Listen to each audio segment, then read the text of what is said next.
감사합니다. 오늘 보실 말씀 열왕기상 제2장 36절부터 46절 마지막 절 말씀까지입니다.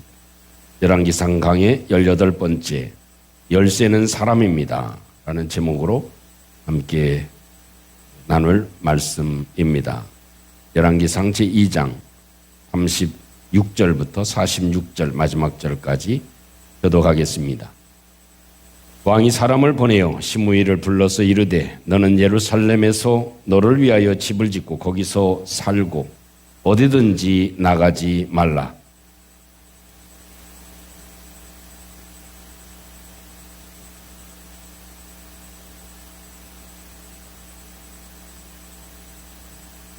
시므이가 왕께 대답하되 이 말씀이 좋사오니 내 주 왕의 말씀대로 종이 그리하겠나이다 하고 이에 날이 오래도록 예루살렘에 머무니라.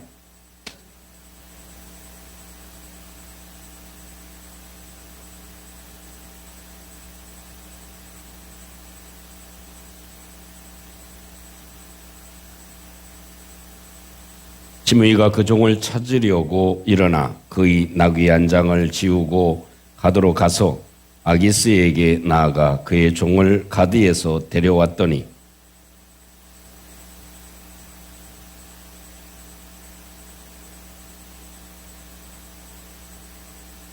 왕이 사람을 보내어 시므이를 불러서 이르되 내가 너에게 여호와를 두고 맹세하게 하고 경고하여 이르기를 너는 분명히 알라. 내가 밖으로 나가서 어디든지 가는 날에는 죽임을 당하리라 하지 아니하였느냐.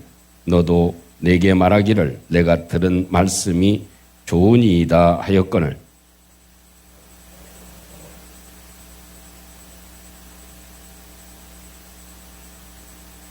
왕이 또 시므이에게 이르되 내가 내 마음으로 아는 모든 악 곧 내 아버지에게 행한 바를 내가 스스로 아나니 여호와께서 내 악을 내 머리로 돌려 보내시리라.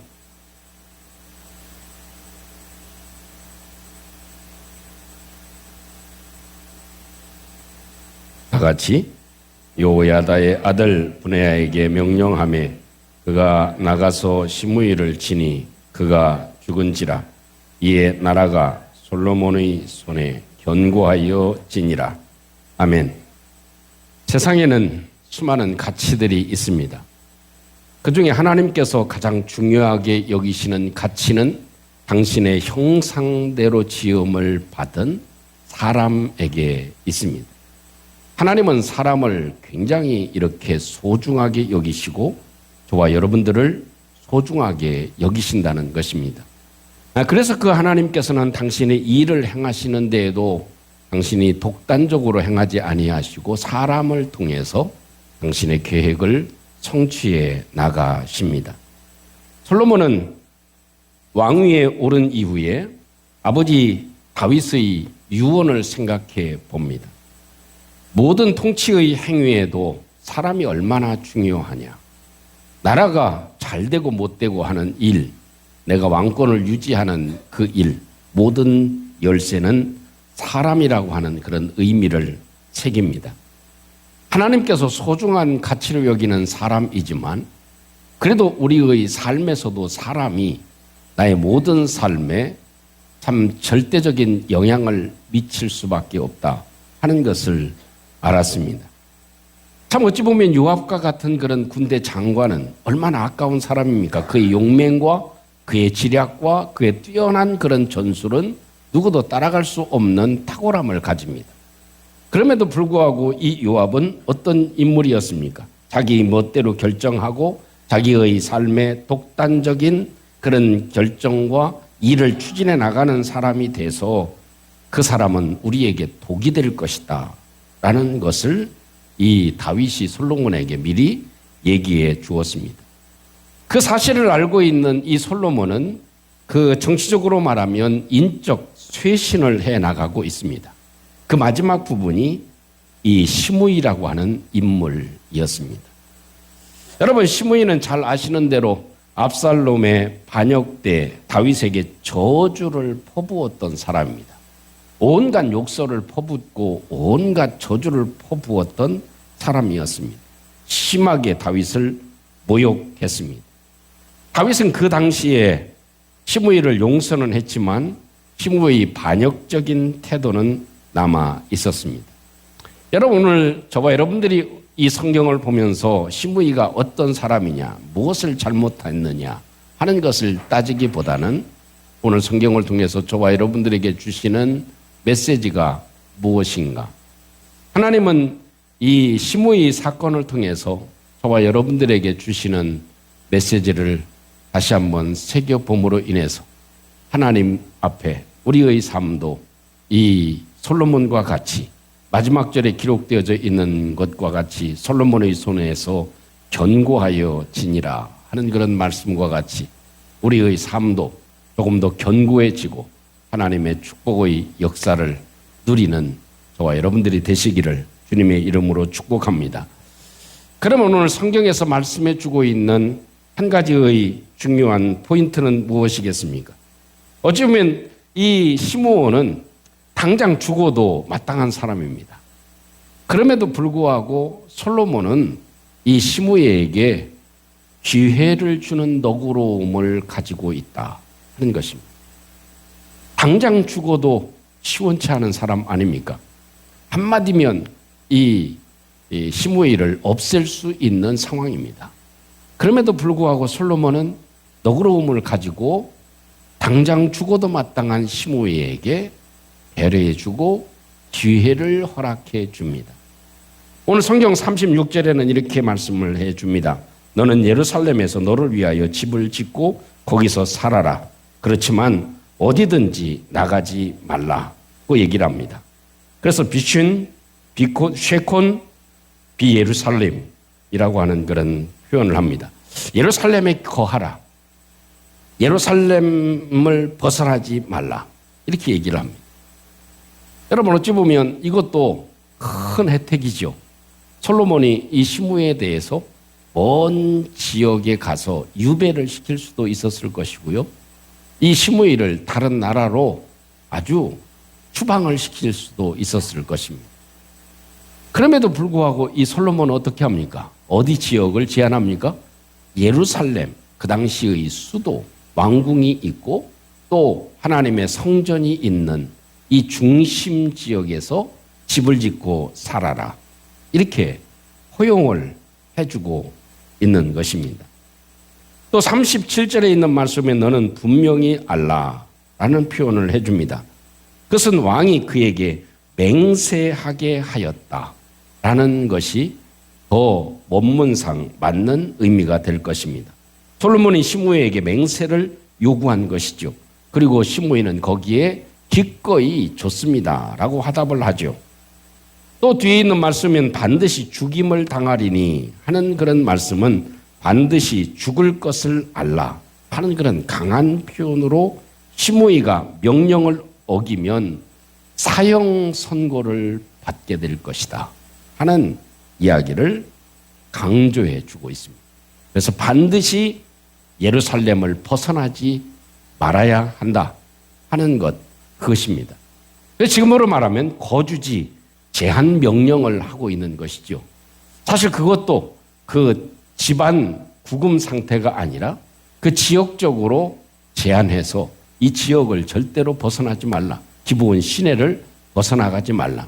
그러면 너는 죽임을 당할 것이다 라는 이야기를 합니다. 여기서 찾아볼 수 있는 것은 제가 지금 말씀을 드리는 대로 당장 죽어도 마땅한 사람임에도 불구하고 솔로몬은 무엇을 주신 겁니까? 기회를 주셨다는 것입니다. 기회를 주고 있다는 것입니다. 좀 어떻게 바꾸어서 얘기하면 이렇게 얘기할 수도 있죠. 하나님이 솔로몬이라고 하면 하나님이 우리에게 오늘도 기회를 주시는 줄로 믿습니다. 우리가 마땅히 오늘 죽임을 당해도 우리는 할 말이 없는 사람들입니다. 하나님께 받은 은혜와 그 사랑이 훨씬 더 큰 사람입니다. 오늘 이 시간에도 세상을 떠나는 사람들이 많이 있습니다. 그것을 누가 막을 수가 있겠습니까? 하나님이 오라 하면 우리 누구나 갈 수밖에 없지만 하나님께서는 은혜와 사랑으로 우리에게 배려해 주셔서 기회를 주셔서 오늘도 살아갈 수 있는 기회를 주신 것이다 하는 것입니다. 누가복음 13장 6절 이하에 있는 말씀 보면 예수님의 비유의 말씀에 이런 말씀이 있습니다. 한 사람이 포도원에 무화과 나무를 심었습니다. 여러분, 포도원에는 무슨 나무를 심나요? 마땅히 포도나무를 심어야 되는데 포도원에 무화과 나무 한 그루를 심었다, 그겁니다. 그곳에 있을 수 없는 사람이 있게 됐다. 우리도 세상에 있는 사람처럼 무화과 나무인데 하나님의 나라에 심어 놓았다라고 비유를 해석해도 충분하리라고 생각되어집니다. 그래서 특별히 생각해서 이 포도원 주인이 포도원에 무화과 나무 한 그루를 심어 놓은 것입니다. 그래서 특별한 기회를 준 것이죠. 근데 열매를 거둘 때가 됐는데 열매가 맺히지 않습니다. 그것도 3년이나 기다렸는데 3년 동안 이 무화과 나무가 열매를 맺지를 못합니다. 그러니까 주인이 포도원 지기에 얘기합니다. 야, 저놈의 나무 지금 3년이나 됐는데 열매를 맺지 못하니까 찍어버리고 없애버려라 고 얘기를 합니다. 그때 포도원 지기가 주인에게 간청을 합니다. 주인님, 금년에는 그대로 두시죠. 제가요 노력을 해보겠습니다. 불을 파고 거름도 주고 물도 더 잘 주고 그러겠습니다. 그래도 열매가 열리지 않으면 찍어버려도 늦지 않지 않겠습니까? 그래서 1년을 기회를 얻는 장면이 나옵니다. 그것은 여러 의미가 있죠. 우리 주님이 우리를 사랑해서 하나님 나라에 심어 놓으시고 이때나 저때나 열매를 맺기를 기다리십니다.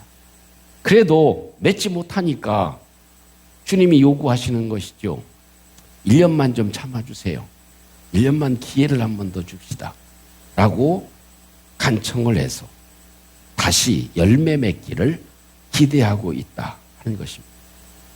여러분, 우리는 어찌 보면 넓은 큰 의미에서 보면 지구라고 하는 지역에 연금을 당하고 있는 것과 마찬가지입니다. 또 우리가 살아가는 그런 바운다리는 그다지 넓지 않습니다. 세계는 넓지만 우리의 살아가는 삶의 영역은 그다지 넓지 않습니다. 참 거기서 거기와 같은 그런 삶을 우리가 살아가는 가택 연금을 당하는 것과 흡사한 모습을 지닙니다. 그런데 하나님께서는 우리에게 하루라고 하는 기회를 오늘도 우리에게 주셨습니다. 또 2025년이라고 하는 기회를 한 번 더 우리에게 주시는 것입니다. 마땅히 죽을 이 시므온에게 솔로몬이 은혜를 베풀어서 이 예루살렘을 벗어나지 말고 살아라, 그러면 내가 생명을 유지하게 될 것이다 라고 하는 것과 같이 하나님은 우리에게 기회를 오늘도 주시고 또 내일이라고 하는 기회도 하나님께서 주신다 하는 것입니다. 여러분, 가룟 유다는 기회가 주어졌을 때 회개하지 않았습니다. 그렇지만 예수님을 부인했던 베드로는 회개하고 돌이키는 기회를 붙잡았습니다. 여기에 차이점이 있지요. 하나님의 백성은 회개하는가 않는가 하는 것에 따라서 결정이 되어집니다. 또 하나님이 기회를 주실 때 그것을 붙잡느냐 붙잡지 않느냐, 그 차이가 있다는 것, 이것을 우리에게 교훈해 주고 있는 말씀이 아닐까 싶습니다. 결론적인 의미에서 이 솔로몬이 시므온에게 결국 죽였다, 이것으로 끝나면 오늘 성경의 의미가 그다지 없을 수 있습니다. 그러나 제가 성경을 보면서 이런 마음이 듭니다. 당장 죽여도 되는데 솔로몬이 참 은혜를 베풀었구나, 기회를 베풀어 주었구나, 그것도 좋은 장소인 예루살렘에 집을 짓고 살아가게 했구나 하는 그런 생각을 가지게 되면서 저를 다시 한번 돌이켜보게 된 것입니다. 하나님이 오늘 죽어도 여한이 없는 저희들을 하나님께서 우리에게 기회를 베풀어 주셨구나 하는 것. 그래서 오늘도 하나님의 의의 열매를 맺고 그에 합당한 삶을 살아가는 저와 여러분들이 되시기를 주님의 이름으로 축복합니다. 그래서 라헬이라고 하는 사람은 이런 말을 했습니다. 무덤에서는 회개가 없습니다 라는 말을 남겨주었습니다. 오늘 성경을 보면서 두 번째 우리가 교훈을 얻어야 될 것이 있다면 따라 보겠습니다. 은혜를 저버리면 심판이 따른다. 뒤집어 얘기하면 절대로 은혜를 잊지 마라. 절대로 은혜를 저버리지 마라. 은혜를 저버리면 결국은 심판밖에는 없다. 잃는 것밖에는 없다. 이것을 우리에게 교훈해 줍니다. 여러분 39절 40절 말씀에 이렇게 말씀을 해주고 계십니다. 자, 한번 39절 40절 읽은 말씀이지만 같이 다시 한번 합독해 봅니다. 시작. 3년 후에 시므이의 두 종이 가드왕 마아가의 아들 아기스에게로 도망하여 간지라. 어떤 사람이 시므이에게 말하여 이르되 당신의 종이 가드에 있나이다. 시므이가 그 종을 찾으려고 일어나 그의 나귀의 안장을 지우고 가드로 가서 아기스에게 나아가 그의 종을 가드에서 데려왔더니 아멘. 시므이는 몇 년 동안 예루살렘을 떠나지 않고 솔로몬의 명령을 지켰습니까? 3년 동안은 잘 버텨왔습니다. 그래서 다른 엉뚱한 일 하지 않고 예루살렘을 벗어나지 않고 거기에서 잘 살아갔습니다. 그런데 결국 어기게 됐습니다. 자, 그것은 엄밀히 얘기하면 은혜를 저버린 것이다 라고 생각할 수 있을 것입니다. 솔로몬은 시므이를 살려주었죠. 그에게 생명을 주었죠. 죽음의 구덩이에서 건져내 준 사람이 솔로몬입니다. 그런데 시므이가 기드론 시내를 건너서 가드까지 다녀왔습니다. 금지 구역 그것을 벗어나게 된 것입니다. 여러분 솔직히 시므이 마음을 생각해 보면 어떤 마음이 들어서 이렇게 결정을 했을까요? 한 가지는 이런 생각을 해볼 수 있겠죠. 3년이라고 하는 세월 동안 솔로몬의 명령을 지키고 예루살렘을 떠나지 않았습니다. 그러니까 시므이 마음에는 3년 동안 했으면 잘했다 못했다? 잘하지 않았나? 내가 3년이나 내가 지켰으면 이 정도면 되지 않을까? 내가 하나님 은혜를 입었지만 한 3년 동안 내가 열심히 하면 되지 않았나? 이 정도 하면 되지 않았나? 내가 이만큼 했으면 됐겠지.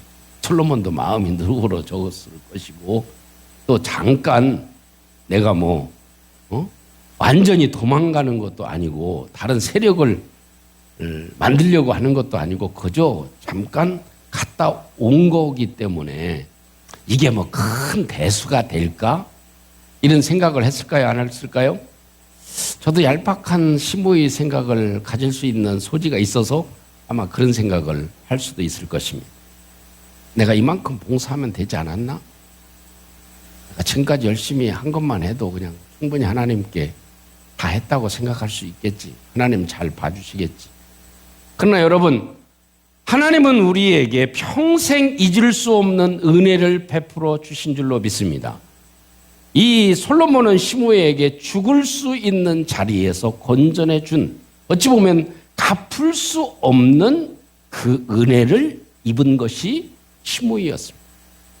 저와 여러분들도 하나님께 갚을 수 없는 그 은혜를 입었다. 근데 우리의 마음은 어떻습니까? 우리의 마음은 이 정도 했으면 되지 않나? 이 정도 기도하면 되지 않나? 이 정도 봉사하면 되지 않나? 라는 그런 생각을 가질 수도 있습니다. 일부 예배 드리면서 우리 집사님이 기도 요청을 하면서 이렇게 얘기를 하더라고요. 참 오랫동안 신앙생활 하다 보면 지치지 않는 사람들이 없는 것 같다. 그래서 지치지 않게 도와주십시오 라는 기도의 제목을 가지고 기도하시더라고요. 여러분 누구나 지칠 수 있죠. 그러나 중요한 것은 하나님의 은혜가 우리에게 머물며 하나님의 사랑이 우리에게 머물며 그 하나님의 은혜와 사랑이 우리 속에 역동하면 지치지 않고 달려갈 수 있는 줄로 믿습니다. 그러지 않으면 우리는 늘 넘어지고 좌절할 수밖에 없죠. 부부의 사이도 마찬가지입니다. 내가 저 사람 때문에 큰 인애를 입었다고 생각하고 살아가는 것, 그것이 우리에게 소중한 부분이 되어질 것입니다. 자, 두 번째로 생각할 수 있는 한 가지가 있습니다. 자, 보면 이 시므이는 지금 무엇 때문에 가드까지 갔나요? 예, 두 종 찾으러 간 겁니다. 그 당시로 보면 종은 어떤 개념이에요? 재산의 개념입니다. 내 소유 재산의 개념입니다. 그것도 종 하나가 아니라 두 명의 종이 도망가 버렸으니 엄청난 손실을 입은 겁니다. 손해를 입은 거예요. 그래서 그 손실을 입은 재산을 내가 되찾아오리라고 생각을 했습니다. 자, 그럼 간단하죠. 아주 심플하게 정리할 수 있습니다. 자, 내 목숨을 구해준 솔로몬의 약속을 지킬 것이냐, 아니면 내가 잃어버린 재산을 찾기 위해서 이 약속을, 이 명령을 거부할 것이냐. 시므온은 무엇을 택했다는 것입니까? 재산을 택했다는 것입니다. 내 소유를 잃어버렸으니 이제는 그 소유를 한번 찾아보겠다. 하나님 잠깐 눈 감아주세요. 솔로몬 잠깐 눈 감아주세요. 혹시 모를 수도 있겠지. 뭐 잠깐 갔다 오니까 뭐 모를 수도 있겠지. 그냥 눈 감아줄 수도 있겠지. 그냥 지나갈 수도 있겠지라고 생각을 하고 시므이는 갔다 온 것입니다. 참 우리는 이런 늘 고민을 하고 살아갑니다. 시므이뿐만 아니라 저희들도 그렇습니다. 내가 재산을 택하며 살아갈 수도 있고요. 또 그렇지 않고 하나님의 주신 은혜를 내가 간직하고 살아갈 수도 있다는 것입니다. 그래서 절대로 11조는 내가 드려야지. 내가 절대로 안식일은 내가, 주일은 내가 성수해야지. 이것은 내가 하나님께 받은 은혜를 지켜나가는 일이다. 하나님께서 나에게 주신 사명, 이것은 반드시 내가 어떤 재산의 손해를 본다 하더라도 이것은 내가 붙잡아야지 라고 생각하고 살아가는 것. 이 갈등을 우리는 늘 하고 살아간다고 볼 수도 있을 것입니다. 여러분, 하나님에 대한 은혜와 사람에 대한 은혜를 잊지 않고 살아야 한다. 나를 살려준 이 솔로몬을 잊지 않아야 된다. 어떤 순간에도 어떤 상황이 와도 이 사실에 대해서는 우리가 철저하게 지키며 살아가야 된다. 우리는 홀로 살아가는 사람이 아무도 없죠. 우리는 사람에게 은혜를 입고 살아간 삶의 흔적을 우리는 지울 수가 없을 것입니다. 은혜를 간직하는 것이냐, 내 재산을 찾는 일이냐, 이 갈림길에 있었던 시므이를 우리가 기억해 보면 내가 택하여 살아갈 삶의 모습을 우리는 정리해 볼 수 있을 것입니다. 유튜브에서 88세 치매에 걸리신 미국 할머니의 이야기가 한때 이렇게 많이 알려진 상황이 되어지기도 했었습니다. 치매에 걸리시니까 자기 집도 모릅니다. 또 자기 이름도 모릅니다. 또 방금 식사하신 그 식사가 무엇을 드셨는지도 모릅니다. 그런데 예수님에 대해서는 정확하게 기억을 합니다. 옆에 사람이 할머니 예수님이 누구세요? 라고 물으면 이분은 대답합니다. 예수님이 아니면요 나는 절대로 구원받을 수가 없었어요. 예수님이 내 죄가를 대신해서 십자가에 달려 돌아가야 주셨어요. 다른 거 다 잊어도 주님의 은혜를 간직하는 그분의 이야기가 감동적이지 않습니까? 우리 기억이 다 사라진다 할지라도 기억할 수 없는 상황이 되어져도 예수님이 나에게 베푸신 은혜는 치매에 걸리신 분이 기억하고 계시다. 이것이 우리에게 주시는 메시지가 되어질 것입니다. 사랑하는 성도 여러분, 이제 함께 같이 이 말씀을 간직하시고 기도하면 좋겠습니다. 서두에 말씀을 드린 대로 우리는 이 성경을 보면서 시므온이 뭐 이런 놈이든 저런 놈이든 나쁜 놈이다, 어떤 놈이다, 뭐 이렇게 이 시므온을 이렇게 평가하고 또 재단하는 일은 우리에게 별 의미가 없을지 모릅니다. 이 말씀을 통해서 우리에게 주시는 것, 그것은 언제나 하나님은 너그럽게 우리에게 기회를 주시는 하나님의 뜻을 알게 해 주십시오. 오늘도 하나님의 은혜로 저희가 살아가고 있고 하나님께서는 우리에게 은혜를 베풀어 주셨습니다. 오늘 하루라고 하는 기회를 베풀어 주셨습니다.